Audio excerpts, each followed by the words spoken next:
41장 14절부터 16절까지, 그리고 저 뒤에 로마서 14장 7, 8절 말씀, 제가 받들어 읽겠습니다. 이에 바로가 사람을 보내어 요셉을 부르매 그들이 급히 그를 옥에서 내놓은지라. 요셉이 곧 수염을 깎고 그의 옷을 갈아입고 바로에게 들어가니 바로가 요셉에게 이르되 내가 한 꿈을 꾸었으나 그것을 해석하는 자가 없더니 들은즉 너는 꿈을 들으면 능히 푼다 하더라. 요셉이 바로에게 대답하여 이르되 내가 아니라 하나님께서 바로에게 편안한 대답을 하시리이다. 아멘. 로마서 14장 7, 8절입니다. 우리 중에 누구든지 자기를 위하여 사는 자가 없고 자기를 위하여 죽는 자도 없도다.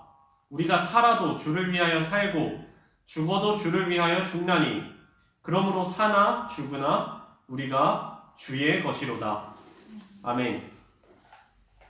요셉 이야기입니다. 요셉 이야기. 지난주까지 완전 이제 감옥으로 곤두박질 이런 곤두박질이었죠. 이렇게 행복하게 살던 집에서 노예살이로 곤두박질. 정말 성실하게 살아가지고 총무로 좀 인정받는가 싶더니 억울한 누명을 쓰고 강간 미수범이라고 감옥에 갇히는 진짜 바닥까지 곤두박질. 그러나 감옥에서도 여호와께서 요셉과 함께 계심에 요셉이 형통한 자가 되었고 모든 사람이 하나님께서 요셉과 함께 하심을 알아서 요셉이 감옥에서도 감옥의 재반 사무를 맡아서 하게 되었다 까지가 지난주 말씀이었죠. 오늘 이제 40장 41장입니다. 감옥에 갇힌 요셉 무슨 마음으로 살았을까요? 어떤 마음으로 살았을까요? 잘못한 게 없잖아요. 그래, 팔려온 거야. 형들이 자기 미워해서 그랬고 자기가 형들한테 좀 잘못한 것도 있었으니까 일말에 이해할 거라도 있었다고 뭐 할 수도 있겠죠. 근데 감옥에 갇힌 건 뭐예요? 정말 잘못한 거 하나도 없는데 아무 잘못도 없이 누명 쓰고 감옥에 갇혔습니다. 무슨 소망을 가지고 살았을까요? 딱 하나입니다. 여호와께서 요셉과 함께 하시네. 여호와께서 요셉과 함께 하시네. 요셉의 삶은 억울함으로 가득 찬 게 아니라 감옥으로 가득 찬 게 아니라 말할 수 없는 절망으로 가득 찬 게 아니라 요셉의 삶은 하나님으로 가득 차 있었다고요. 요셉이 눈을 뜨면 그곳에 하나님이 계셨고 요셉이 밥을 먹을 때 그곳에 하나님이 계셨고 요셉이 길을 갈 때, 요셉이 일을 할 때, 접시를 닦고 바닥을 쓸 때, 쓰레기를 치우고 음식물을 치울 때, 화장실 청소를 할 때 그 자리에 하나님이 계셨다고요. 밤에 잠이 들 때 꿈속에서도 요셉의 삶은 하나님으로 가득 차 있었다고요. 그래서 사람들이 모두 알았다고요. 쟤는 좀 다르구나. 쟤는 하나님이 동행하시는 사람이구나. 쟤는 지금 감옥에 갇혔는데도 감옥에서 감옥 쓰레기를 치우는데도 감옥에서 정말 쓰잘데기 없는 감옥의 사무들을 보는데도 그런데도 저 사람은 다르구나. 하나님이 함께 하시는 사람이구나. 모두 알았다는 겁니다. 요셉의 삶이 그랬습니다. 요셉이 몇 년 동안이나 갇혀 있을까요? 모릅니다. 성경에 안 적혀 있어요. 몇 년 갇혀 있다고. 최소 2년입니다. 최소 2년이고 사람의 마다는 한 5년, 7년까지도 보는 것 같아요. 몇 년인지 정확하진 않아요. 확실한 거는 짧진 않다는 겁니다. 절대 짧지 않은 시간을 감옥에 억울하게 갇혀 있습니다. 어쩌면 주변 사람들 다 알았을 거야. 쟤는 잘못해서 잡혀온 게 아닌데 쟤 왜 잡혀왔지? 왜 잡혀온 거예요? 쟤는 도대체. 그 자리에서 기회가 찾아옵니다. 어떤 기회가 찾아오냐면요, 애굽의 왕 파라오의 그러니까 식사를 담당한 그 관리장과 음료를 담당한 관리장이 한꺼번에 잡혀 들어와요. 술 맡은 관원장과 떡 맡은 관원장이 한꺼번에 잡혀 들어왔다고 되어 있습니다. 되게 특이한 일이죠. 술 맡은 관원장, 떡 맡은 관원장. 우리가 사극에서 봤던 약간 대장금 느낌일까요? 그거보다 훨씬 강력했을 겁니다. 왕의 최측근이었을 거예요. 음식하는 주방장 아니야? 주방장 아닙니다. 당시에 그 이집트라는 거대 왕국의 최정점에 있었던 파라오의 먹을 것과 마실 것을 직접 제공한다. 이 사람 한두 사람 술 맡은 관원장이나 음식 맡은 관원장 이 둘 중에 한 사람만 포섭하면은 저 파라오를 암살할 수 있는 겁니다. 이거 이해되시나요? 지금 저 사람이 내 생명줄을 쥐고 있는 거예요. 왕의 최측근, 가장 믿을 수 있는 사람을 앉혀놔야 되는 자리입니다. 그래야 내가 먹고 마실 거 아니에요. 왕은 뭐 먹지도 않고 마시지도 않나요? 먹고 마셔야 살 거 아니에요. 이 사람들이 나의 생명과 가장 직결된 사람들입니다. 술과 떡, 그러니까 음료수와 먹을 것을 맡은 사람이면은 하루에 3번은 볼 거 아니에요. 정말 자주 볼 사람들입니다. 왕의 최측근이에요. 왕과 가까이 있었다는 것 자체가 권력의 핵심이라는 이야기입니다. 근데 이 사람들이 한꺼번에 잡혀 들어왔대요. 이게 뭔 일일까요? 성경에 안 잡혀 있어요. 무슨 일로 이렇게 잡혀왔을까요? 안 잡혀왔지만 뭐 이런 일 대충 아니었을까요? 그냥 추측을 해보자면은 먹고 마시는 게 한꺼번에 탈이 난 거죠. 바로가 외국왕 파라오가 갑자기 심하게 배탈이 나가지고 식중독이 걸려가지고 죽을 똥 살똥 3, 4일 막 일주일 동안 알아두었다고 생각해보세요. 그러면 이제 열받겠죠. 뭐냐? 누구 잘못이냐? 저도 잘못 없습니다. 저도 잘못 없습니다. 분명히 먹는 거 아니면 마시는 거 둘 중에 하나 탈인데 너네 둘 다 감옥에 들어가. 어디 이런 거를 밥이라고 해오냐? 이렇지 않았을까 하고 추측을 해봅니다. 확실치는 않아요. 아무튼 무슨 일인지 모르겠지만 술 맡은 관원장과 떡 맡은 관원장이 동시에 아주 그냥 저 감옥으로 들어옵니다. 파라오, 애국왕 바로의 노염을 사서 들어옵니다. 이 감옥 안에서 야곱은 외국인 노예가 강간미수범의 혐의를 받고 잡혀온 잡범이에요. 근데 이 술 맡은 관원장, 떡 맡은 관원장은 고위층이라 그랬죠? 고위층, 감옥 안에서 범털이에요. 얘네들을 요셉의 옛날 주인이죠. 시위대장 보디발, 친위대장 보디발이 여기 이렇게 붙여줘요. 얘네랑 같이 지내. 얘네랑 같이 친하게 지내봐. 얘네 좀 잘 좀 도와줘. 네가 감옥 고참이잖아. 얘네 잘 좀 이렇게 보필해줘. 붙여줍니다. 신기하죠? 이 보디발이 요셉한테 악감정이 있을 텐데 요셉을 만약에 진짜로 의심했다면, 진짜 내 부인을 강간하려고 했다고 생각했다면 저는 지도 새도 모르게 목을 쳐야 되는 사람인데 이렇게 붙여줘요. 요셉에 대한 신임이 매우 두터웠던가? 아니면은 그 혐의 자체에 대해서 요셉이 그랬을 리가 없다라고 생각했던 것 같습니다. 아무튼 뭔가 이게 호감이 있는 행동이에요. 이 범털인 이 2명 죄수에게 붙여줍니다. 둘이 시중 들으라고. 그래서 이렇게 붙어 다닙니다.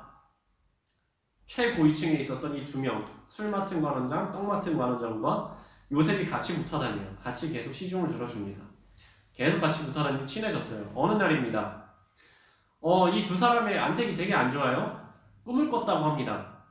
요셉이 이렇게 대답합니다. 저한테 이야기 좀 해보십시오. 꿈의 해석은 하나님께 있지 않습니까? 자, 이 시기를 잘 생각해 보셔야 돼요. 꿈의 해석은 하나님께 있지 않습니까? 라는 이야기요. 이거 한 2000년 아니다 4000년 정도 전의 이야기예요. 기원전 2000년 정도.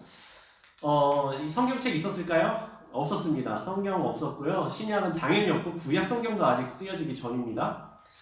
성경이 있기 전에는 하나님이 성경을 통해서 말씀해 주실 수 없고 신학교도 없잖아요. 목사님도 없어요. 전도사님도 없어요. 장로님도 없어요. 예배당도 없습니다. 하나님이 어떻게 말씀하셔야 될까요? 꿈으로 아니면 직접 계시로 직접 나타나셔서 뭐 이런 방식으로밖에 또는 대자연을 통해서 이렇게 많지가 않은 거예요. 말씀해 주실 수 있는 방법이.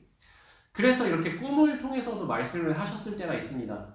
또 이 창세기 요거 보고 나서 특히 요셉 부분 보고 나서 이 성도님들이 가끔씩 목사님, 전도사님한테 물어보러 와요. 목사님, 제가 어제 꿈에 꿈을 꿨는데 이게 무슨 뜻일까요? 네, 아무 뜻 없습니다. 네. 지금은 교회도 있고 신학교도 있고 목사님, 전도사님, 장로님, 권사님 다 계시고요. 오래 믿으신 분들 계시고요. 성경책이 있잖아요. 성경책이 있잖아요. 하나님이 우리에게 말씀하실 수 있는 방법이 매우 많기 때문에 굳이 꿈으로 잘 말씀 안 하십니다. 그래서 대부분 꿈은 별 뜻이 없어요. 그냥 스트레스 많이 받으셔서 그렇든가 아니면 뭐 간절히 바라는 게 있어서 그렇든가 아니면 잠을 설치셔서 그래요. 꿈 갖고 물어보지 마세요. 간혹가다 하나님 꿈 갖고 얘기하시는 경우가 있는 것 같아요. 지금도. 어디서 그러시냐 하면은 선교지. 이 성경을 접할 수 없고 목사님도 접할 수 없고 교회도 나갈 수 없는 선교지. 정말 기독교가 탄압받는 곳, 이슬람권 뭐 이런 데서는 하나님이 아직도 꿈으로 말씀하신다고 해요. 근데 이렇게 교회 나오시는 분들한테 잘 안 그러시는 것 같아요. 아무튼 다시 본문으로 돌아오겠습니다. 하나님이 대답해 주시지 않겠습니까? 여기서 포인트 보이시나요? 제가 그 꿈 풀 수 있습니다. 저한테 말해보세요. 제가 풀어드릴게요. 제 고위직이라고 그랬죠? 이 범털들 지금은 당장 감옥에 갇혀 있어도 좀 이따 어떻게 될지 몰라요. 언제 복권이 될 수도 있는 거예요. 집안도 빵빵한 사람들일 거란 말이에요. 잘 보이려면 제가 꿈 좀 풀죠. 제가 꿈 좀 압니다. 어디 저한테 말씀해 보십시오. 이게 아닙니다. 요셉의 삶은 뭐로 가득 차 있었다고요? 이 권력자들을 향한 욕심? 나 이제 언제쯤이면 이제 다시 사면될 수 있을까? 언제 나 아버지 집으로 돌아갈 수 있을까? 나 억울하다? 화난다? 죽이고 싶다? 내가 죽고 싶다? 이런 마음으로 마음이 가득 차 있었다고요? 절망으로 가득 차 있었다고요? 요셉의 마음은 하나님으로 가득 차 있었다고요. 요셉의 삶은 아침부터 저녁까지 밤늦게까지 새벽에도 하루 24시간이 요셉의 삶은 하나님으로 가득 차 있었다고요. 그래서 나오는 말이 이겁니다. 하나님이 하실 말씀이 있을 겁니다. 하나님이 하실 말씀이 있을 겁니다. 제가 하나님 믿으니까 저한테 얘기해 보십시오. 하나님이 대답을 주실 겁니다. 이 내용이 이거예요. 하나님이 대답해 주실 거라고요. 요셉이 지금 이 고위층들에게 잘 보이려고 하는 게 아닙니다. 하나님이 말씀하실 것을 제가 말씀해 드리겠습니다. 꿈의 내용이 이랬습니다. 꿈의 해석이 이랬습니다. 이 한 사람은 곧 복권됩니다. 한 사람은 이제 당신은 삶이 끝입니다. 이제 준비하십시오. 이 완전 상반된 해석이 나왔어요. 그리고 이 복권될 사람에게 이야기합니다. 저는 죄 짓고 여기 온 게 아니에요. 아시죠? 저는 죄 짓고 온 게 아닙니다. 저를 기억해 주십시오. 사면 복권돼서 다시 파라오 바로 옆에 있는 최측근 자리, 그 고위층으로 다시 복권되면은 저를 기억해 주십시오. 파라오의 바로 왕에게 저에 대해서 이야기해서 저를 꺼내 주십시오. 말대로 됩니다. 이 사람 한 사람은 사면 복권되고 한 사람은 인생이 끝나요. 근데 이 사면 복권된 이 사람은 요셉에 대해서 잊어버립니다. 그게 40장 끝이에요. 요셉에 대하여 잊었더라. 요셉에 대해서 잊어버렸더라. 어떻게 보면 엄청난 기회가 찾아온 거잖아요. 왕의 최측근, 왕에게 속삭일 수 있는 사람, 이 사람에게 당신은 곧 사면 복권됩니다. 준비하십시오. 이 말을 해줄 수 있었다는 것은 엄청난 희망을 주는 사람이잖아요. 어떻게 보면 은인일 수도 있는 거잖아요. 근데 이 사람이 진짜 사면 복권될 때, 감옥문을 열고 나갈 때 요셉한테 내가 너한테 진짜 고맙다 야. 너 진짜 바로한테 꼭 이야기할게. 파라오 왕한테 꼭 이야기할게. 하면서 나갔을 수 있어요? 요셉은 이제나 저제나 손꼽아 기다렸을 거예요. 언제쯤 얘기할까? 일주일? 그래, 금방 얘기 못하겠지. 한 달? 좀 지났는데 아직도 기별이 없네? 6개월? 왜 기별이 없지? 1년? 잊어버렸구나.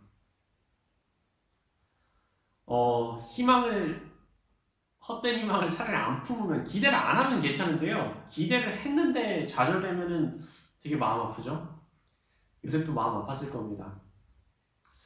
차라리 약속이나 하지 말지. 왜 헛된 기대를 품게 만들었을까? 헛된 기대가 와르르 무너집니다. 떨어지고 또 떨어지고 또 떨어질 때 어디 또 이렇게 떨어지게 만드는 거예요. 기회와 좌절. 이 좌절을 어떻게 이겨냈을까요? 답은 하나입니다. 요셉의 삶을 가득 채우고 있었던 하나님. 요셉의 삶은 아침부터 하루 종일 하나님으로 가득 차 있었기 때문에 그 시기를 이겨내고 있습니다. 이 술 맡은 관원장이 사면 복권된 지 2년 동안 잊어버리고 있습니다. 요셉의 시기에도 흘러가지만 하나님의 시기에도 흘러가고 있습니다. 여러분 혹시 애기랑 같이 장거리 여행 다녀보셨어요? 애기들은 차에 앉아있는, 오래 앉아있는 거 엄청 힘들어하죠. 차 안에서 애기들이 자꾸 물어봐요. 아빠 이거 언제까지 가야 돼요? 삼촌 이거 언제 도착해요? 다 왔어. 금방 도착해. 다 왔어. 이 아빠가 말하는 다 왔어. 어디까지 왔다는 얘기일까요? 다 왔어요? 내려야겠다. 문 열고 내리면은 될까요? 안 됩니다. 아빠가 이야기하는, 삼촌이 이야기하는 다 왔어는 그 진짜 다 온 게 아니에요. 애기가 다 왔네. 문 열고 나가야지. 큰일 나요. 하나님의 시계, 우리의 시계 돌아요. 둘 다 돌아요. 우리의 시간도 가고 하나님의 시간도 가고 있어요. 근데 우리의 시계, 하나님의 시계가 달라요. 그래서 우리가 보기엔 진짜 답답해요. 하나님 진짜 뭐 하시는 겁니까? 요새 얼마나 답답했을까요? 우리도 답답할 때 많아요. 하나님 약속하신 거 있잖아요. 근데 왜 이렇게 안 이뤄주셔요?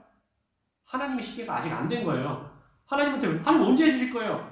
다 됐어. 좀만 기다려. 다 됐다고요? 문 열고 나가면 안 돼요. 아직 우리 시간에는 진짜 답답해 죽겠지만 하나님의 시간은 아직 더 가야 되는 거예요.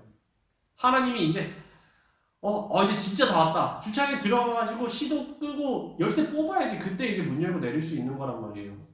하나님의 시간입니다. 하나님의 시간. 우리의 시간과 전혀 달라요. 우리가 예측하기 쉽지 않습니다. 어려워요. 하나님의 때 우리가 잘 모릅니다.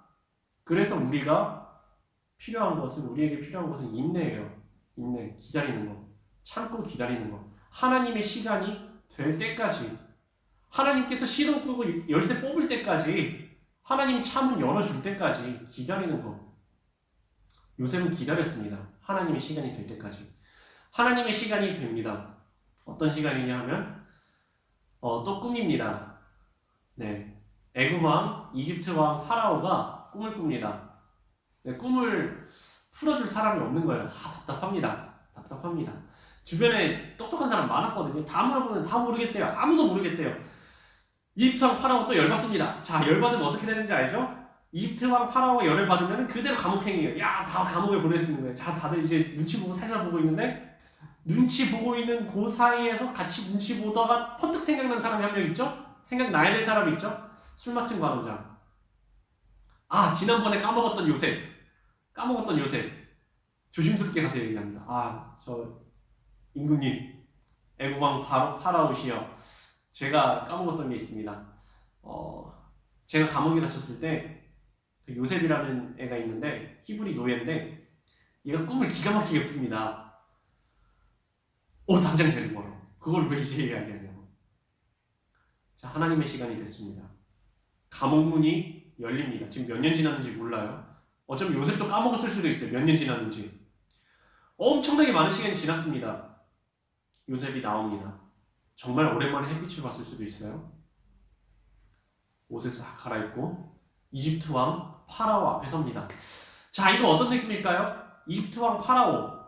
지금 기원전 2000년 정도 전, 지금으로부터 한 4000년 정도 전의 이야기입니다. 이 당시 애굽 왕 바로, 이집트 왕 파라오의 파워가 어느 정도였을까요? 오늘날에는 비교할 수 있는 대상이 거의 없는 것 같아요. 이 당시에 기원전 2000년 정도면은요, 전 세계에 왕정 국가가 거의 없어요. 거의 없습니다. 세계 4대 문명 아시죠? 메소포타미아 문명 제일 먼저 나왔죠. 그 다음에 이집트 문명, 황하강 문명, 인더스 문명, 요 정도 이제 왕정이 이제 있는 거고요. 나머지는 그냥 부족 국가, 부족이에요. 부족, 씨족 사회, 부족 사회, 약간 원시 사회예요. 아직 철기가 시작되기도 전의 이야기입니다. 철이 없어요. 어마어마하게 전인데 그 당시에 이 이집트에서는 뭘 했죠? 피라미드 짓던 나라입니다. 이 피라미드가 뭐냐 하면 왕 개인의 무덤이에요. 왕 자기 무덤. 왕 한 사람의 무덤을 위해서 어마어마하게 큰 피라미드를 짓습니다. 이 규모가 어떠냐 하면요, 돌 하나가 사람 키보다 커요. 돌 하나가. 그걸 산을 쌓아놓은 거란 말이에요. 감이 안 오시나요? 우리나라 조선시대, 지금으로부터 150년 전에 흥선대원군이 경복궁 중건 사업하다가 돈 부족해가지고요, 많이 예전도 아니고요, 800년대 이야기입니다. 1800년대 이야기. 경복궁 중건 사업하다가 돈이 부족해가지고 당백전이라는 걸 찍어요. 돈이 너무 부족해가지고 하나가 100개의 역할을 하는 당백전이라는 걸 찍어가지고 슈퍼 인플레이션이 와가지고 인심을 확 잃어버린 사건이 있었죠. 그때가 150년 전입니다. 150년 전이면은 지금 문명이 엄청나게 발전된 그 시기에도 경복궁 하나 다시 중건한다고 나라가 휘청휘청 할 수 있었다고요? 흥선대원군이 막 정권이 민심을 다 잃어버리는 이런 상황이 났었다고요. 150년 전에. 근데 4000년 전이란 말이에요. 4000년 전에 생산력이 형편없을 때입니다. 근데 그때 피라미드를 지을 수 있는 나라였다고요. 세계 최강대국입니다. 지금 미국 대통령, 좀 있으면 미국 대통령 선거하는데 미국 대통령 해봤자 5년이면 바뀌잖아요. 민주주의잖아요. 미국 대통령이 마음에 안 든다고 생산 여탈권을 가지고 있나요? 제 마음에 안 드니까 죽여. 아우, 쟤 나 배탈 났으니까 감옥에 집어넣어. 할 수 있나요? 미국 대통령 못해요. 지금 세계 최강대국이라는 미국의 대통령과 비교할 수 없이 훨씬 엄청난 권력을 가진 것이 애국왕, 이집트왕 파라오입니다. 생산 여탈권, 그냥 죽이면 죽이는 거예요. 옆에 있는 히브리 노예, 우습게 죽일 수 있습니다. 또 반대로 이 히브리 노예를 지금 당장 엄청나게 출세시킬 수도 있는 거예요. 지금 이집트왕 파라오 앞에 섰다는 거는 말 한마디 잘못하면 바로 죽을 수도 있고 말 한마디 잘하면은 바로 출세할 수도 있는, 출세 어느 정도 출세냐 하면요, 옛날 아빠 부자 우습습니다. 아빠 부잣집 아들, 그 정도 수준이 아니에요. 출세하면은 이 대제국 이집트에서 바로 왕한테 가까이 갈 수 있는 출세까지 할 수 있단 말이에요. 지금 여기가 엄청나게 생사의 갈림길일 수도 있고 인생의 완전 기로에 선 겁니다.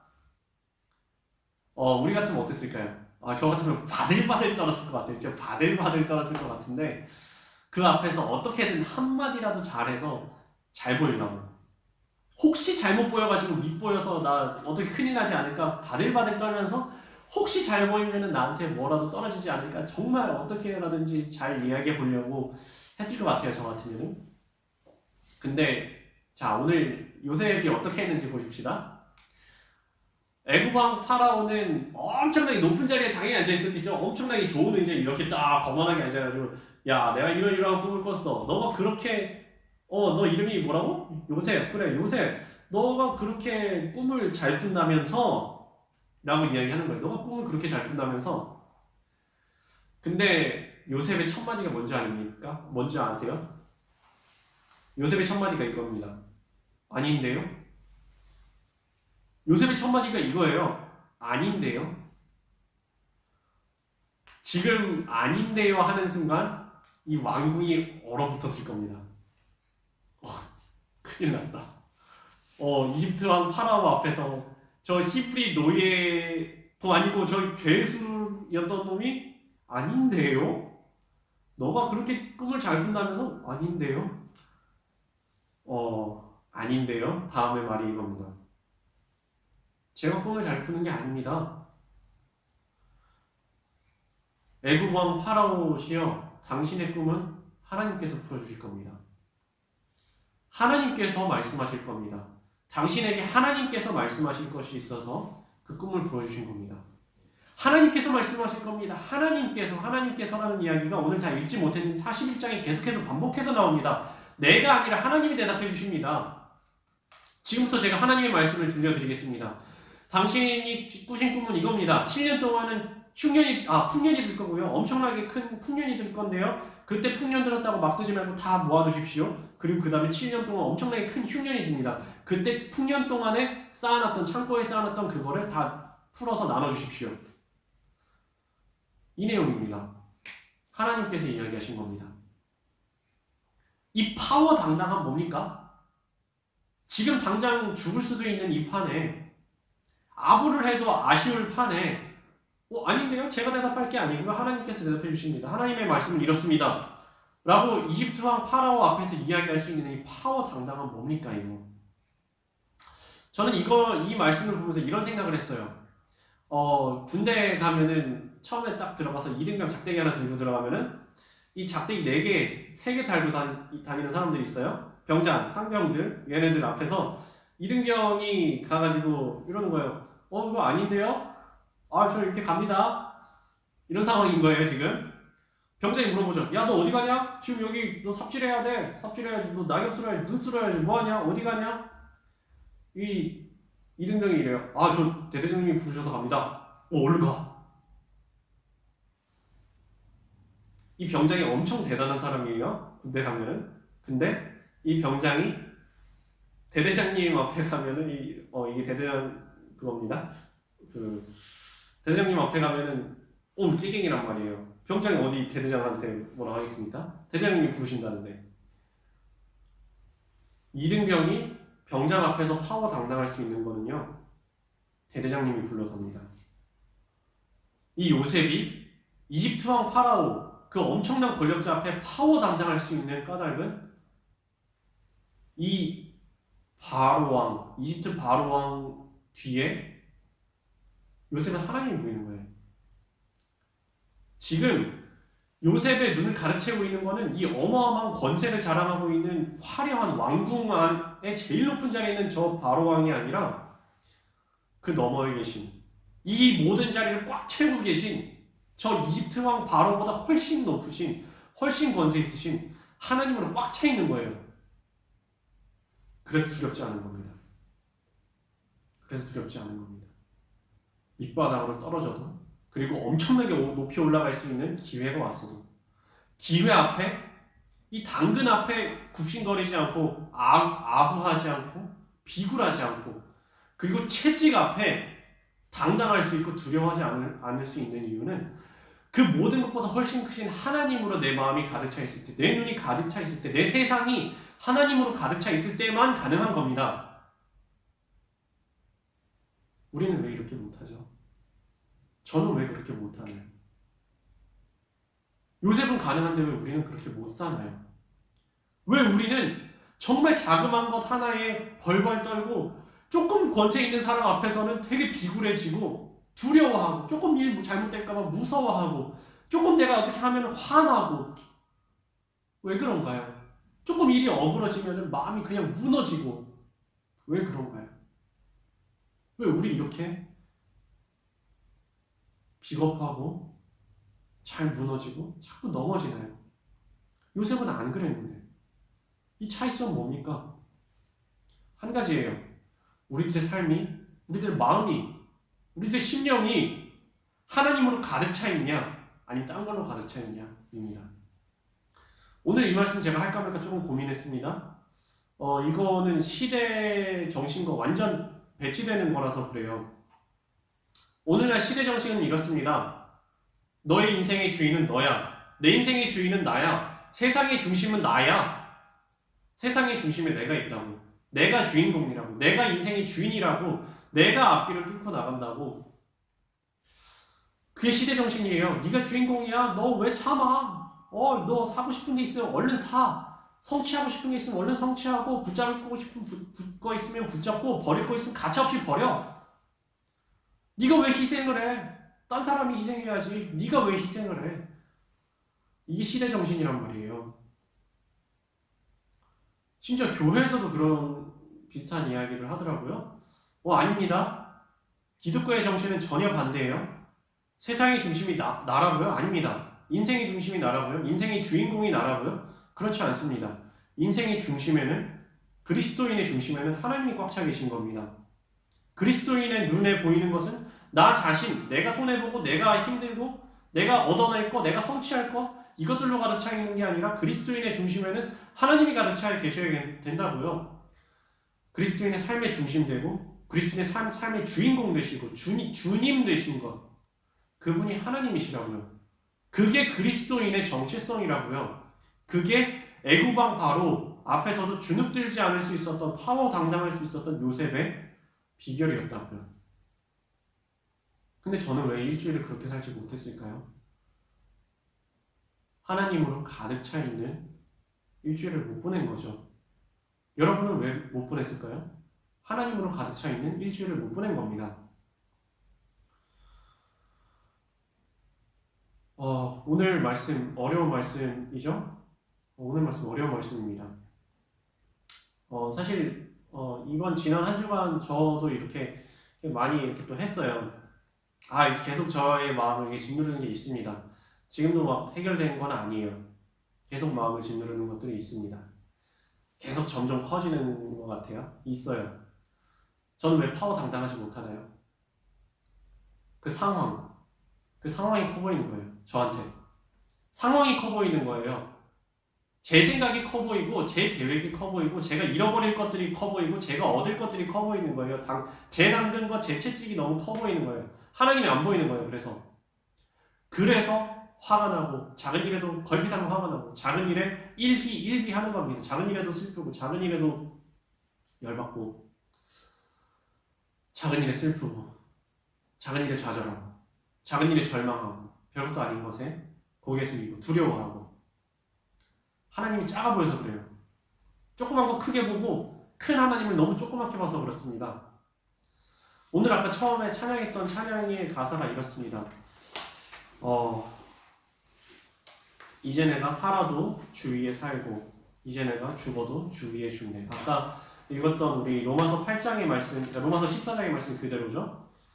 우리 중에 누구든지 자기를 위하여 사는 자가 없고 자기를 위하여 죽는 자도 없도다. 많은데. 근데 어때요? 우리 중에 누구든지 자기를 위하여 사는 자도 없고 자기를 위하여 죽는 자도 없도다. 부끄러운 일입니다. 부끄러운 일입니다. 저는 부끄럽습니다. 우리 중에 누구든지 자기를 위하여 사는 자도, 나 자기를 위해 살고 있는 것 같은데, 자기를 위하여 죽는 자도, 나 죽어도 나를 위해 죽을 것 같은데, 부끄러운 일입니다. 우리가 살아도 주를 위하여 살고 죽어도 주를 위하여 죽나니 그러므로 사나 죽으나 우리가 주의 것이로다. 제가 어제 오늘 계속 이 말씀, 그러므로 우리가 살아도 주를 위하여 살고 죽어도 주를 위하여 죽나니 그러므로 우리가 주님의 것이로다. 이 말씀, 이 찬양 제가 계속해서 묵상하면서 많이 부끄러웠습니다. 그리고 이 말씀을 마음에 품고 힘이 났어요. 그래, 내 인생의 주인이 내가 아니지. 내 인생의 주인공, 내 인생의 중심이 내가 아니지. 저 상황도 아니지. 내 삶의 주인은 하나님이시지. 내가 살아도 주를 위하여 살고 죽어도 주를 위하여 죽는 삶. 삶의 방향 다시 잡자. 잘못 가고 있을 때 다시 방향을 바로 잡자. 중심 바로 잡자. 휘청거리고 있을 때 중심을 바로 잡자. 내 인생의 주인은 하나님이시다. 여러분에게 이 말씀이 거리 껴지는지 모르겠습니다. 하지만 이것이 진실입니다. 우리 그리스도인의 삶의 중심은, 우리 그리스도인의 삶의 주인은 하나님이십니다. 우리가 살아도 주를 위하여 살고 죽어도 주님을 위하여 죽고, 우리가 지금 죽으면 저 천국 가는 거고, 살면 살아서 하나님의 뜻을 이루며 사는 것입니다. 그것이 우리 삶의 진리입니다. 이 말씀, 이 찬양, 이 파워당당했던 요셉 말씀을 생각하며, 가사를 생각하며 마지막 찬양 주님 앞에 불려드려 올리겠습니다.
이제 내가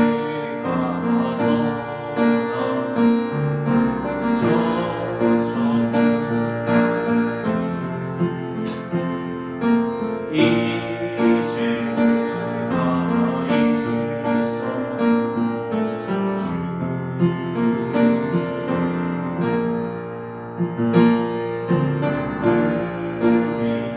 예수 찬송하며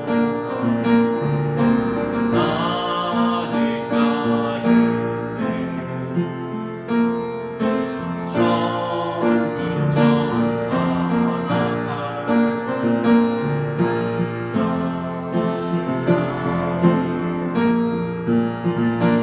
그러므로 나는 살아주나 주님의 보시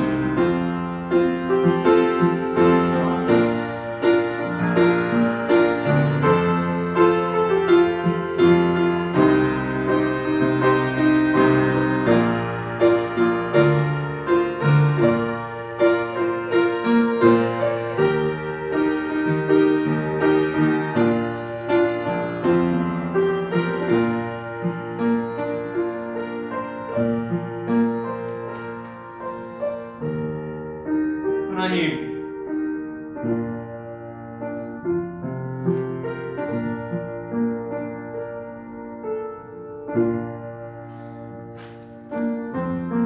하나님 요셉은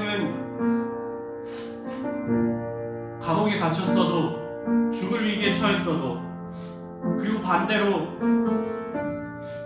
이집트 왕 파라오 앞에 섰어도 그 대단한 권력자 앞에 섰어도 채찍 앞에서도 당근 앞에서도 당당했는데 저희들의 삶은 그렇지가 못합니다. 하나님, 저희 왜 그러지 못할까요? 저희가 하나님 믿는다고 하면서도 하나님 사랑한다고 하면서도 사실은 자기 자신을 사랑하며 사실은 세상이 커 보이고 사실은 상황이 커 보이고 사실은 자기 자신이 훨씬 커 보입니다. 하나님, 그렇게 살아가고 있습니다. 하나님, 저희들의 삶의 중심은, 삶의 주인공은, 삶의 주인은 하나님이십니다. 하나님을 주인으로 모시고 이제 내가 살아도 주를 위하여 살고 죽어도 주를 위하여 죽는 삶,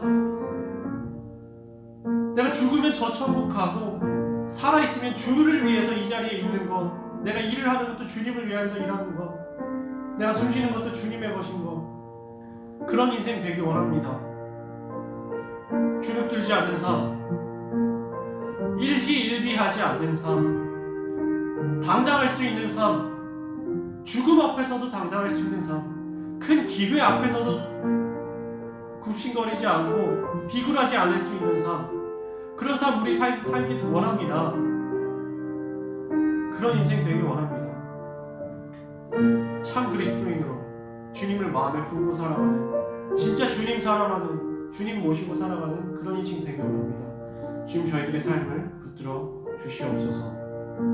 예수님의 이름으로 기도했습니다. 아멘.